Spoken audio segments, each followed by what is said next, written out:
नमस्कार दोस्तों, आपका स्वागत है आपके अपने YouTube चैनल लीगल पॉइंट पर। आज हम एक बहुत ही महत्वपूर्ण और दिलचस्प केस पर चर्चा करने जा रहे हैं, जो हिमाचल प्रदेश हाई कोर्ट ने हाल ही में डिसाइड किया है। ये केस क्रिप्टो करेंसी धोखाधड़ी से जुड़ा है, जिसमें हजारों लोगों के करोड़ों रुपये डूब गए। आगे बढ़ने से पहले मैं आप सबसे अनुरोध करना चाहूंगा कि अगर आपने अभी तक हमारे चैनल को सब्सक्राइब नहीं किया है, तो कृपया इसे सब्सक्राइब करें, इस वीडियो को लाइक करें और बेल आइकॉन को जरूर दबाएं, ताकि आपको हमारे आने वाले वीडियो की जानकारी सबसे पहले मिले। तो चलिए शुरू करते हैं। केस का विवरण। केस का शीर्षक अभिषेक शर्मा बनाम हिमाचल प्रदेश राज्य। Case number criminal miscellaneous petition main number 485 सन 2025। न्यायालय हिमाचल प्रदेश उच्च न्यायालय शिमला। न्यायाधीश माननीय न्यायमूर्ति श्री सुशील कुकरेजा।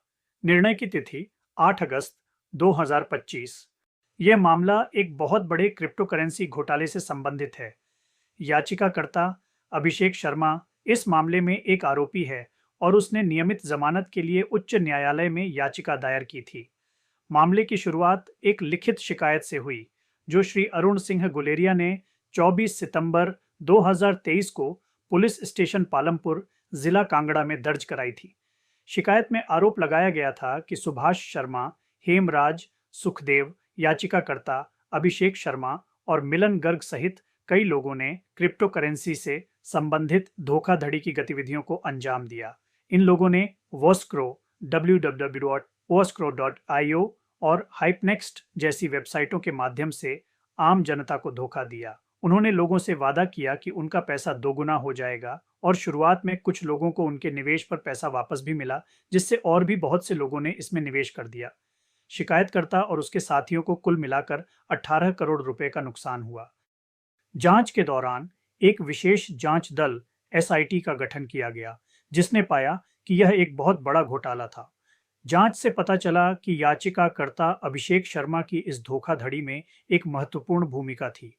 वह अलग अलग जगहों जैसे मंडी, कुल्लू, बद्दी, चंडीगढ़, ऊना, हमीरपुर और पालमपुर में कार्यक्रम आयोजित करता था। इन कार्यक्रमों में वह बढ़ा चढ़ाकर भाषण देता था और लोगों को निवेश करने के लिए उकसाता था। उसने निवेशकों को यह कहकर गुमराह किया कि कॉर्वियो कॉइन की कीमत मांग के आधार पर बढ़ रही है, जबकि वास्तव में कीमत को मनमाने ढंग से नियंत्रित किया जा रहा था। जब निवेशक अपना पैसा निकालना चाहते थे, तो अभिषेक शर्मा ने उन्हें एक भ्रामक रणनीति के तहत नए लोगों को जोड़ने और उनसे मिले नकद को अपने पास रखने के लिए कहा, जिससे यह धोखाधड़ी की योजना चलती रही। जांच में यह भी सामने आया कि इस घोटाले में 80,000 से अधिक निवेशकों ने पिछले 4 वर्षों में लगभग 2,000 करोड़ रुपए का निवेश किया था, जिसमें अनुमानित रूप से 500 करोड़ रुपए का नुकसान हुआ। Legal points involved in this case. इस केस में अदालत ने जमानत याचिकाओं से जुड़े कुछ बहुत ही महत्वपूर्ण कानूनी सिद्धांतों पर विचार किया। दोस्तों, ये कानूनी बिंदु बहुत महत्वपूर्ण है, इसलिए ध्यान से सुनिएगा। और अगर आपको ये जानकारी उपयोगी लग रही हो, तो कृपया वीडियो को लाइक और शेयर करना न भूलें और कमेंट्स में अपनी राय जरूर दें। एक के बाद एक जमानत याचिका, सक्सेसिव बेल एप्लीकेशन। याचिकाकर्ता ने पहले भी जमानत के लिए याचिका दायर की थी, जिसे खारिज कर दिया गया था। ये उसकी दूसरी याचिका थी। अदालत ने सुप्रीम कोर्ट के कई फैसलों का हवाला देते हुए कहा कि एक के बाद एक जमानत याचिका तभी स्वीकार की जा सकती है, जब परिस्थितियों में कोई महत्वपूर्ण बदलाव, सब्सटैंशियल चेंज आया हो। केवल कुछ समय बीत जाना या मामूली बदलाव होना दूसरी जमानत याचिका दायर करने का आधार नहीं हो सकता। शीघ्र परीक्षण का अधिकार बनाम अपराध की गंभीरता, right to speedy trial versus gravity of offence.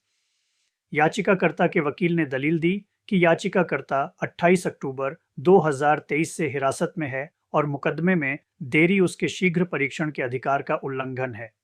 इस पर उच्च न्यायालय ने सुप्रीम कोर्ट के फैसलों का उल्लेख करते हुए कहा कि हालांकि शीघ्र परीक्षण एक मौलिक अधिकार है, लेकिन केवल हिरासत की लंबी अवधि जमानत का आधार नहीं हो सकती, खासकर जब अपराध गंभीर हो। आर्थिक अपराध एक अलग वर्ग है। Economic offences are a class apart. अदालत ने इस बात पर जोर दिया कि आर्थिक अपराध एक अलग वर्ग के होते हैं और उन्हें बहुत गंभीरता से देखा जाना चाहिए। ये अपराध देश की अर्थव्यवस्था और वित्तीय स्वास्थ्य को गहरा नुकसान पहुंचाते हैं। इसलिए ऐसे मामलों में जमानत देते समय अदालत को जनता और राज्य के व्यापक हितों को ध्यान में रखना चाहिए। सभी दलीलों, तथ्यों और कानूनी सिद्धांतों पर विचार करने के बाद हिमाचल प्रदेश उच्च न्यायालय इस निष्कर्ष पर पहुंचा कि याचिकाकर्ता के पहले जमानत आवेदन के खारिज होने के बाद से परिस्थितियों में कोई महत्वपूर्ण बदलाव नहीं आया है। अदालत ने कहा कि याचिकाकर्ता एक बहुत बड़े आर्थिक अपराध में प्रथम दृष्टया शामिल पाया गया है। केवल यह तथ्य कि वह लगभग 1 साल और 9 महीने से हिरासत में है, उसे इस स्तर पर जमानत पर रिहा करने के लिए पर्याप्त आधार नहीं है। इसलिए माननीय न्यायालय ने याचिकाकर्ता अभिषेक शर्मा की जमानत याचिका खारिज कर दी। तो दोस्तों, यह थी इस महत्वपूर्ण मामले की पूरी जानकारी। इस फैसले से यह स्पष्ट होता है कि भारतीय न्यायपालिका आर्थिक अपराधों को कितनी गंभीरता से लेती है।